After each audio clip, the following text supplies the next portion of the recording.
Përshëndetje të gjithëve dhe mirë se erdhët në kuzhinën e Rajanës. Sot për ju kam sjellë recetën e përgatitjes së baklavas që mund ta përgatisni këtë vit për festat e fundvitit. Me këtë recetë që do të shikoni sot në video, jam e sigurt që në fund fare do të përgatisni baklavan më të shijshme që do të provoni ndonjëherë. Baklavaja në fund fare do të shkrihet në gojë, petët e saj do të thërmohen, por mbi të gjitha do të ndjekim një procedurë për hapjen e petëve pa lodhje fare. Në këtë rast, baklavan do ta bëjmë me petë të thara si dikur, por pa i hapur petët një nga një dhe pa i thara ato tek e tek, siç i kanë hapur gjyshet tona. Pra në fund fare do të përftoni një baklava si baklavat që bëheshin dikur, pra aq të mira, aq të shijshme, por në këtë rast baklavan do ta përgatisim me një procedurë fare të thjeshtë. Dhe kur të shikoni videon, jam e sigurt që shumë prej jush do të filloni ta përgatisni baklavan me këtë metodë, pasi është një metodë fantastike. Unë do t'u sugjeroj që ta provoni që të gjithë të recetë, pasi në fund fare askush nga ju nuk do të dështoj, jo vetëm për përgatitjen e një baklavaje shumë të mirë, por as nuk do të lodhet për të hapur shumë petë, sikur veprojmë kur bëjmë një baklava normale. Tani le të nisim pa humbur kohë me recetën. Në fillim do të përgatisim brumin për baklavan. Për përgatitjen e brumit, unë kam përdorur gjysmë kile miell. E kam hedhur miellin tek tasi ku do të përgatis brumin, dhe pasi miellin e hapim pak me duar ose me një lugë, tek mielli shtojmë edhe 3 kokra vezë. Vezët në këtë rast do t'i shtojmë të plota.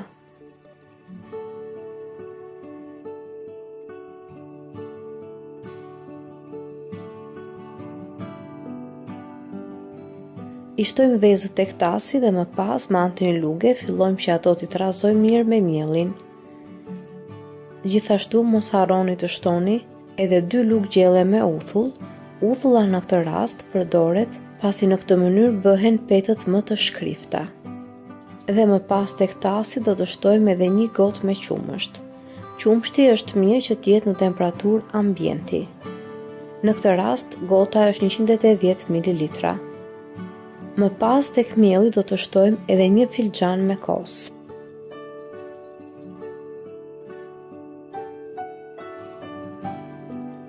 Dhe tek brumi kam shtuar edhe 200 gram gjalp të shkrirë, ose 1 gotë plot me gjalp. E shtojmë edhe gjalpin tek tasi dhe tani do të fillojmë të formojmë brumin. I përziejmë mirë të gjithë përbërësit dhe fillojmë të formojmë brumin. Në këtë rast do të formojmë një brum të butë që nuk na ngjisin duart dhe që në fund fare duart na shkëputen kollaj nga brumi që kemi përgatitur.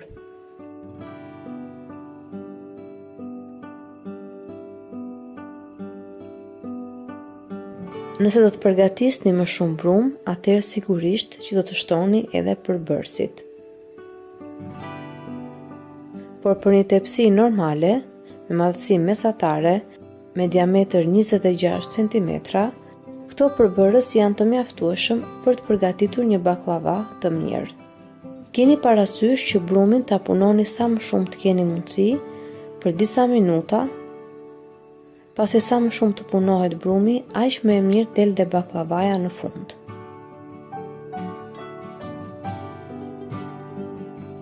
Pasi keni formuar një brum të butë, vazhdoni ta punoni brumin me duar për disa minuta dhe më pas brumin e vendosim tek tasi dhe e mbulojmë me një qese kuzhine dhe do ta lëmë brumin që të pushojë për të paktën gjysmë ore.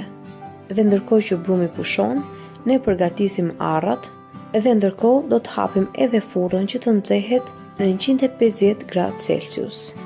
E hapim furrën që të nxehet pasi furra në këtë rast do të na duhet për të tharë petët.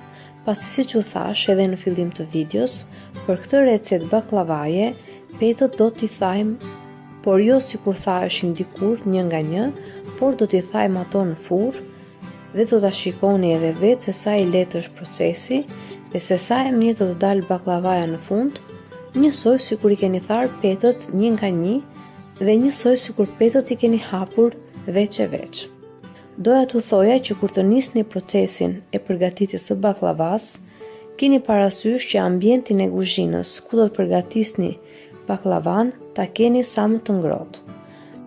Duke përgatitur baklavan në një ambient të ngrohtë, brumi do të ketë mundësi që të pushojë më mirë, të lëshohet më shumë gjatë kohës që pushon, dhe në këtë mënyrë ju kur të hapni petët do ta keni shumë të thjeshtë procesin. Do të marrim brumin të cilin e kishim lënë që të pushonte, do ta shikoni edhe vetë që brumi është bërë akoma dhe më i butë, është lëshuar mirë. Tani brumin që kemi përgatitur me këto përbërës që unë thash në këtë video, unë e kam darë në 10 kuleç. Pra në këtë rast, ne nuk do të bëjmë kuleç të vegjël fare, ashtu siç veprohet zakonisht kur përgatisim baklava, por në këtë rast kuleç do t'i bëjmë të mëdhenj. Madhësinë e kuleçve e vendosni ju në varësi edhe të madhësisë së tepsisë ku do të përgatisni baklavan. Keni parasysh që kur të bëni kuleçët dhe kur të vendosni se sa të mëdhenj do t'i bëni ata, do mendoni që me një kulaç që ju keni përgatitur, të keni mundësi të hapni një petë të madhe, aq sa ç'është tepsia. Pra kulaçi që ju keni përgatitur të jetë i madh mjaftueshëm në mënyrë që të keni mundësi të hapni një petë të madhe, sa ç'është edhe madhësia e tepsisë.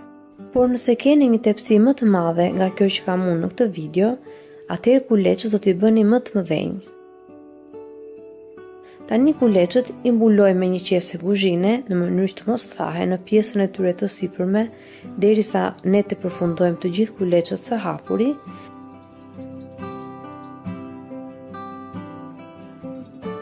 Tani do të fillojmë edhe me hapjen e kuleçve. Për hapjen e kuleçve do të përdorim niseshte. Do të marrim kulaçin e parë, do ta spërkasim tavolinën e punës me pak niseshte dhe do të fillojmë ta hapim kulaçin duke përdorur ose tërhollës të trash ose tërhollës ose pecë të hollë. Unë në këtë rast kam përdorur edhe tërhollës të trash, edhe tërhollësin e hollë që përdor zakonisht kur përgatis petë. E kam nisur procesin në fillim me tërhollësin e trash dhe më pas e kam vazhduar me pecin e hollë, por nëse doni, ju mund ta përgatisni baklavan me tërhollësin që e keni më të kollajt procesin. Dhe tani kulaçin do ta hapim në formën e një pete me madhësi pothuajse sa ç'është edhe tepsia. Gjatë kohës që hapni kulaçin, e spërkatni vazhdimisht me pak niseshte nëse është e nevojshme, në mënyrë që petat mos ju ngjitet.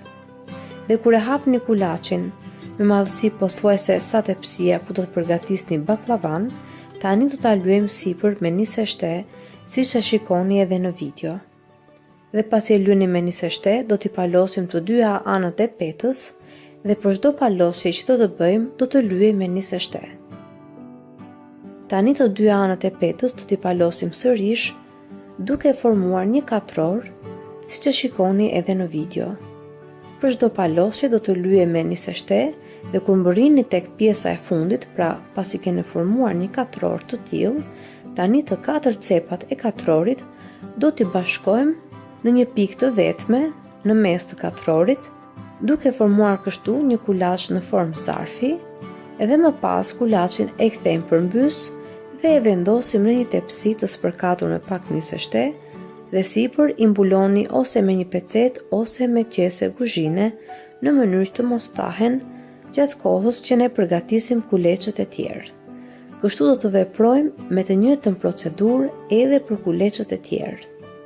Nëse dikush nga ju mund të mendojë që gjatë kohës që ne i lyejmë petët ka shumë niseshte, mos keni merak fare, pasi gjatë kohës që petët do të hapen, niseshteja nuk do dallohet fare, pasi gjatë kohës që do të hapim petët më vonë, pothuajse nuk do të përdorim niseshte fare, dhe kjo niseshte është e mjaftueshme për të hapur petët e baklavas. Kjo niseshte që ne përdorim është e mjaftueshme dhe e domosdoshme për hapjen e petëve. Nëse nuk përdorni niseshte siç kam përdorur unë në këtë video, nuk do të arrini të krijoni katet e duhura midis petëve që do të formojmë. Prandaj niseshteja në këtë rast është e domosdoshme në mënyrë të tillë që nga një kulaç i vetëm që ne formojmë të krijojmë një petë me disa shtresa ose me disa kate, të cilat pasi do të thahen, do të krijojnë edhe ato katet shtresa të baklavas. Në këtë rast, unë kam bërë 10 kuleç, nga të cilët 5 do t'i përdorim për pjesën poshtë dhe 5 për pjesën sipër, pasi në mes do të hedhim arrat. Nëse dikush nga ju do të mendoj që kaq kuleç nuk janë mjaftueshëm për baklavan, do ta shikoni edhe vetë që në fund fare tepsia do të mbushet plot. Ualash ta shikoni edhe vetë me video procesin e përgatitjes së petëve të tjera, në mënyrë të tillë që ju ta keni sa më të thjesht procesin kur ta përgatisni baklavan në shtëpinë tuaj. Dhe tani kur i keni përfunduar të gjithë kuleçët, i vendosim të gjithë në tepsi, i mbulojmë me qesën e kuzhinës dhe kuleçët do t'i lëmë që të pushojnë për të paktën gjysmore ose ndoshta edhe më shumë, në mënyrë të tillë që kuleçët të kenë mundësi që të pushojnë mjaftueshëm, pasi nëse kuleçët nuk pushojnë mjaftueshëm, nuk do të arrini t'i hapni dot ashtu siç duhet për të bërë baklavan. Ndërkohë që kuleçët pushojnë, ne do të shkrijmë gjalpin. Unë për këtë recetë, në fillim fare kam përdorur 200 gram gjalp, të cilin ja kam hedhur brumit brenda, dhe tani do të shkrijmë edhe 400 gram gjalp të tjera. Pra në total, për gjithë recetën e kësaj baklavaje, unë kam përdorur 600 gram gjalp. Nëse do të bëni një baklava më të madhe, sigurisht që do të përdorni më shumë gjalp. Gjalpin e hedhim në një tenxhere dhe e lëm që të shkrijë në zjarr mesatar.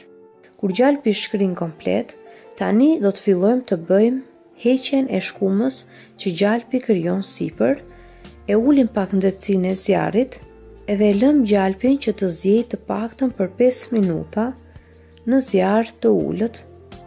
Dhe këtë e bëjmë në mënyrë të tillë që nga gjalpi të heqim të gjithë hirën dhe kripën që gjalpi ka, në mënyrë që gjalpi që përftojmë në fund të dalë i pastër. Pasi në këtë mënyrë, kur t'ja hedhim baklava sipër, ne nuk do të na krijohen ato pikat sipër baklavas, të cilat krijohen zakonisht nga kripa që ka gjalpi. Prandaj gjatë kohës që gjalpi është duke zier në zjarr të ulët, ne me një lugë i heqim pjesën e shkumës që krijohet sipër.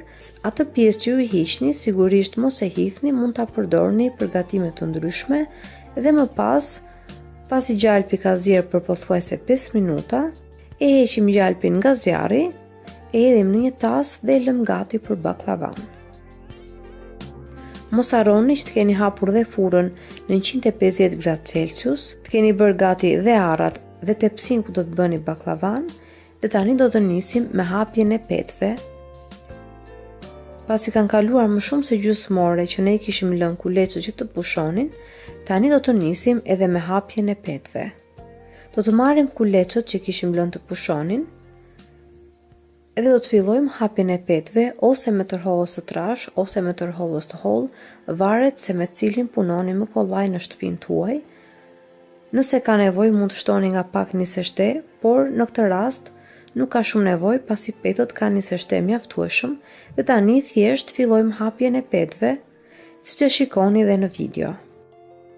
Do të hapim kulaçin e parë dhe kulaçin e parë do ta hapim sa që është madhësia e tepsisë. Pasi kulaçin e parë nuk do ta thajmë, por do ta shtrojmë të njomë në tepsi. Do të thajmë kuleçët e tjerë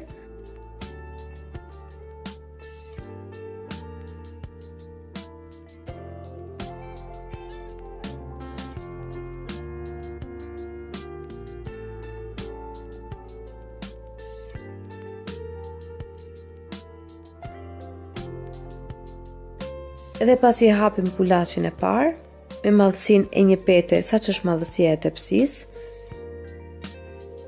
mos harroni që tepsin ta lyeni pak me gjalp, dhe më pas petën e shtrojmë në tepsi. Nëse peta ka dalë pak më e madhe nga që është tepsia, mund t'i prisni pjesët anësore të petës dhe t'i vendosni sipër petës që kemi krijuar. Nuk ka problem fare, pasi këto petë gjatë kohës që të piqen, do të piqen si petët normale të baklavas.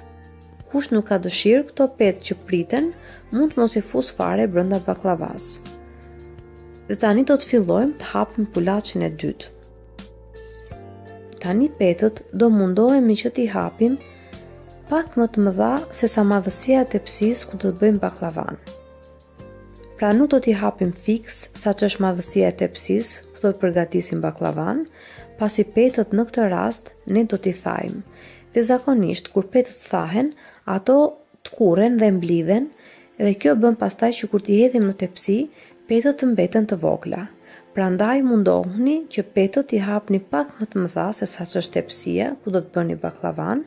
Nuk ka problem edhe nëse dalin pak më të mëdha pjesët anësore të petës, pasi pjesët anësore mund t'i presim me thik dhe t'i fusim brenda baklavas.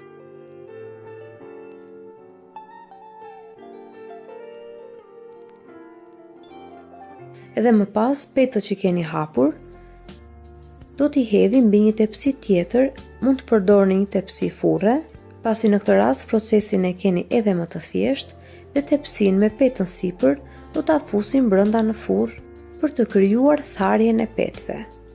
Unë petën e kam lënë brenda në furrë derisa kam përfunduar kulaçin tjetër. Pra kaq kohë është e mjaftueshme që peta të thahet brenda furrës.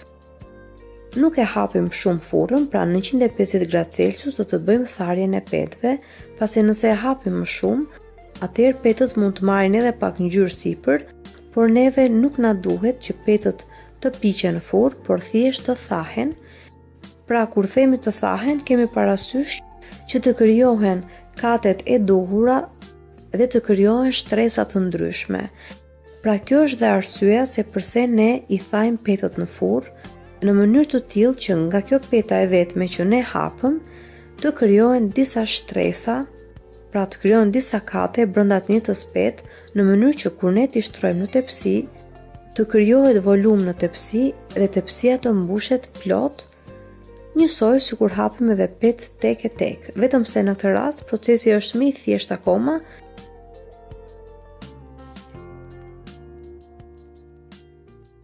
Kur të përfundoni së hapuri petën tjetër, atëherë e heqim tepsin nga furra, ju e shikoni vetë me sy që peta ka filluar të ngrihet dhe të fryhet dhe në këtë moment ne e heqim petën dhe e hedhim në tepsi. Siç u thash edhe në fillim, duke qenë se petën e kemi hapur pak më të madhe se sa madhësia e tepsisë, tani kur ta hidhni në tepsi do të shikoni që peta është pothuajse njësoj sa që është tepsia, pra peta është mbledhur, është kurur dhe është bërë fiks sa që është edhe tepsia. Nëse ka ndonjë pjesë që është pak më madhe se tepsia, atëherë e prisni atë me thik dhe e vendosni brenda baklavas, nuk ka problem fare. Dhe kështu do të veprojmë me të gjithë kuleçët e tjerë, derisa të mbërrim tek peta e pestë, pasi kur të hedhim petën e pestë në tepsi, tani në tepsi do të shtrojmë edhe arrat. Arra unë në këtë rast kam përdorur 500 gram, pra kam përdorur gjysmë kile arra të qëruara.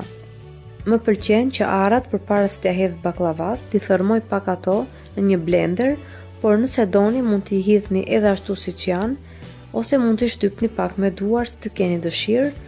I shtroj mirë me duar në mënyrë që arrat të përhapen kudo njësoj, dhe tani e lëm baklavan më njanë dhe do të vazhdojmë me procesin e hapjes së kuleçëve të tjerë.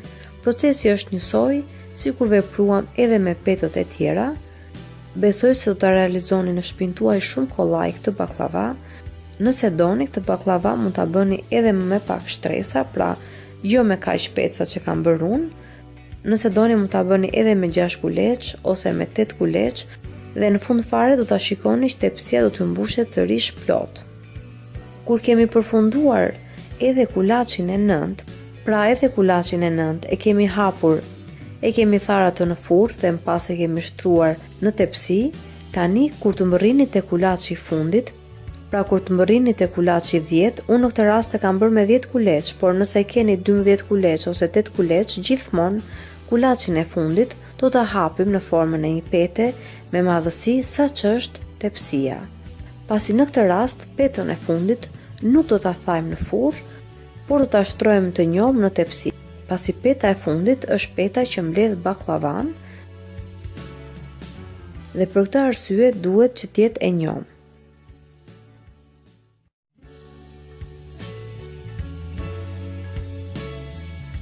Edhe tani, ajo që do të bëjmë është prerja e baklavas. Për pjesën e prerjes, mund të përdorni çfarëdo lloj prerje që keni dëshirë, qoftë në formë ylli, qoftë në formë rombi, në formë katrore, në formë trekëndçe, si të keni dëshirë. Unë këtë herë e kam prerë në formë rombi.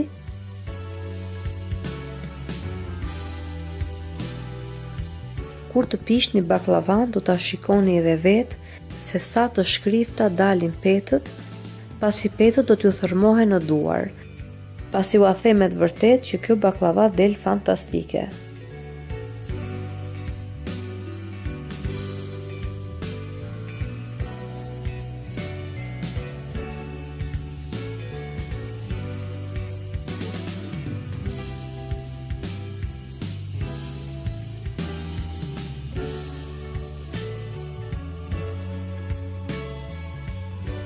Dhe pasi e prisni baklava në formë rombi, sipër do t'i hedhim dhe gjalpin e shkrirë, pra 400 gram gjalp të shkrirë, ja hedhim që të gjithë baklava sipër.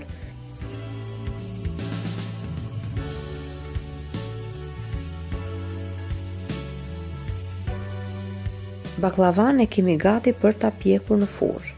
Përpara se ta fusni baklavan për të pjekur në furrë, mos harroni që furrën ta keni nxehur në 180 gradë Celsius, dhe pasi furra është nxehur mirë, të fusni baklavan dhe do ta lëm që të piqet në 180 gradë Celsius për të paktën 20 ose 30 minuta. Unë e lash në furrën time për 30 minuta, pasi furra ime pjek shumë ngadalë. E lini 30 minuta në 180 gradë Celsius, ose nëse keni një furrë që pjek shumë shpejt, e lini për vetëm 20 minuta në 180 gradë Celsius dhe më pas e ulni gradacionin e furrës në 150 ose 160 gradë Celsius dhe do ta lini baklavan që të piqet në furrë, pra në 150 ose 160 gradë Celsius për të paktën edhe 1 orë e gjysmë ose edhe 2 orë. Unë në total e kam pjekur këtë baklava për 2 orë. Si që thash, 30 minuta e kam lënë në 180 gradë Celsius, ajsa baklavaja mori atë ngjyrën e bukur të pjekjes sipër, dhe baklavaja mori atë hovin e nxehtë që në fillim, në mënyrë që petët të ndahen kate, dhe më pas unë e kam lënë baklavan edhe 1 orë e gjysmë në 150 gradë Celsius, në mënyrë që baklavaja të kulloj shumë mirë.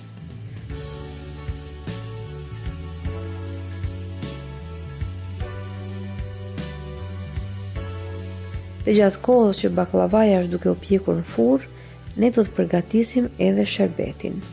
Për sherbetin, unë kam përdorur 700 gram sheqer dhe 700 gram ujë. I kam hedhur në një tenxhere dhe më pas tenxheren e kam vendosur në zjarr mesatar. E trazojmë sheqerin derisa të shikoni që sheqeri do të fillojë të tretet. Mos harroni që në tenxhere të shtoni edhe pak lëng limoni ose pak limontos në mënyrë që sheqeri të mos na kokrizohet. Edhe pasi sheqeri shkrin komplet, do ta lëm sherbetin që të marrë val për të paktën 10 minuta në zjarr mesatar. Kur shikoni që sherbeti ka filluar të trashet pak, e heqim nga zjarri dhe e lëm që të ftohet. Kur kanë kaluar rreth 2 orë që baklavaja është duke u pjekur në furrë, tani është koha që baklavan ta heqim nga furra. Nëse do të përgatisni një baklava më të madhe apo më të trash nga kjo që kam përgatitur unë, atëherë do t'ju sugjeroja që ta lini edhe pak më gjatë në furrë në mënyrë të piqet akoma edhe më mirë. Dhe më pas baklavan e heqim, siç e shikoni sipër, ka marrë një ngjyrë shumë të bukur. Unë preferoj ta pjek në këtë mënyrë, nëse doni ju mund ta piqni edhe më shumë, pra mund t'i jepni pak ngjyrë më të kuqe sipër. Dhe tani baklavan e lëm disa minuta që të ftohet, për të paktën 5 ose 10 minuta, sa t'i dal pak ai avulli i nxehtë i furrës, dhe më pas 10 minutash baklavas i hedhim edhe sherbetin sipër. Keni parasysh që kur t'i hedhni sherbetin baklavas, baklavaja t'jetë e ngrohtë dhe sherbeti t'jetë i ftohtë. Ose nëse keni baklavan të ftohtë, atëherë sherbeti duhet që t'jetë i ngrohtë. Ja hedhim edhe sherbetin baklavas dhe tani baklavan do ta lëm të pushoj përpara se ne ta servirim për miqt apo familjen tonë. Mirë do ishte ta linit edhe për një ditë që të pushonte baklavaja, në mënyrë që të bëhet akoma dhe më mirë, madje sa më shumë ditë kalojnë, aq më mirë bëhet baklavaja, jo tretet fare në gojë. Por nëse nuk ju durohet, ose nëse doni që ta provoni dhe keni miq në shtëpinë tuaj, atëherë mund ta lini edhe për disa orë. Mjafton që baklavaja të ketë pirë sherbetin dhe më pas mund ta servirni për familjen apo miqt tuaj. Ditë ju them që me këtë recetë nuk do të keni asnjë dështim, do të nderoheni përpara të gjithë familjes. Do të dalë një baklava fantastike, do ta shikoni dhe vetë që kur t'i prekni petët e sipër me të baklavas, ato do të treten dhe kjo baklava do t'ju shkrihet në gojë.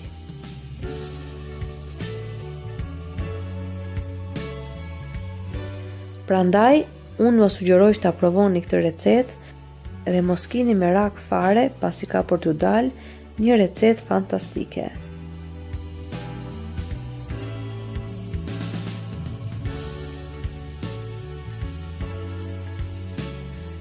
Unë shpresoj shumë që kjo recetë ju ketë pëlqyer dhe nëse po, mos hezitoni ta ndani atë me miqt dhe familjarët tuaj në rrjetet sociale.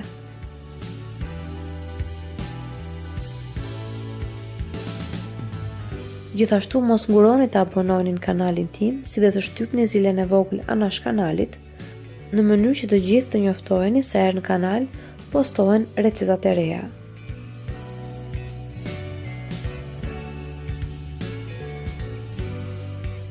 Ju falenderoj të gjithëve që më ndoqët edhe në videon e sotshme. Bashkë do të dëgjohemi sërish në videon e radhës. Deri atëherë, Zoti ju bekatoft të gjithëve.